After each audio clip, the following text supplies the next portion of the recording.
sini saya akan jelaskan tentang pembelahan sel untuk memenuhi mata kuliah biologi sel dan molekuler.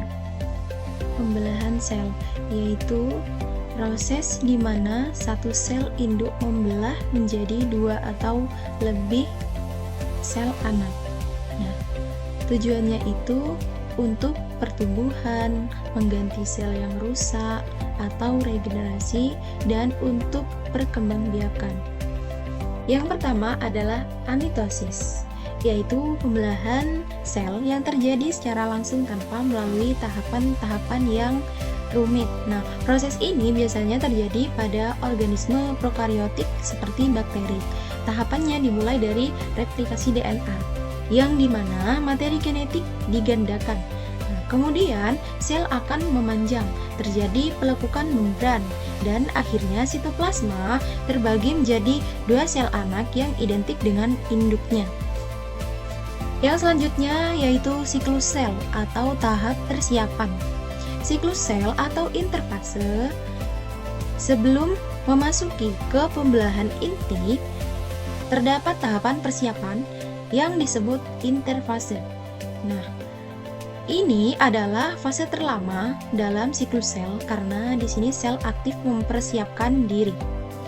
Ada 3 fase penting, yaitu pertama fase G1 atau GAP1. Nah, tahap pertumbuhan sel dan pembentukan organel.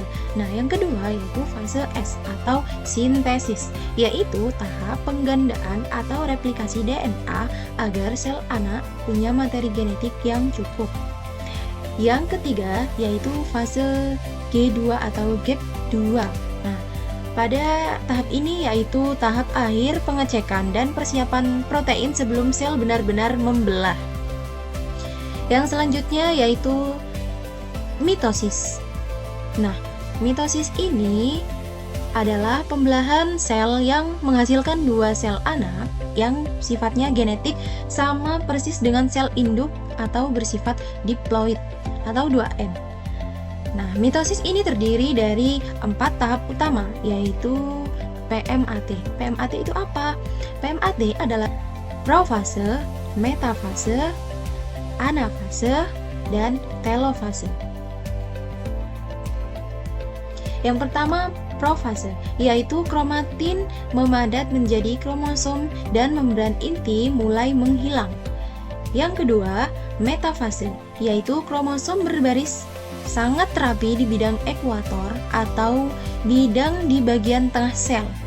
Nah, yang ketiga, anafase, yaitu kromatid saudara dipisahkan dan ditarik oleh benang spindel menuju kutub yang berlawanan.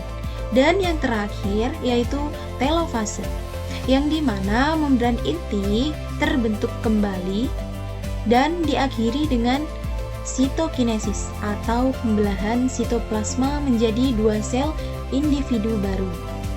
Yang selanjutnya yaitu meiosis dan gametogenesis. Nah, meiosis dan gametogenesis ini adalah pembelahan reproduksi karena menghasilkan sel anak dengan jumlah kromosom setengah dari sel induk, yaitu bersifat haploid atau N. Nah, meiosis terjadi 2 kali, yaitu meiosis 1 dan meiosis 2. Hal paling unik di meiosis 1 adalah adanya crossing over atau pindah silang. Nah, hal ini membuat variasi genetik sehingga tidak ada anak yang benar-benar identik dengan orang tuanya. Nah, hasil akhir dari meiosis adalah 4 sel anak. Nah, proses inilah yang menjadi dasar gametogenesis, yaitu pembentukan sperma atau spermatogenesis dan sel telur oogenesis.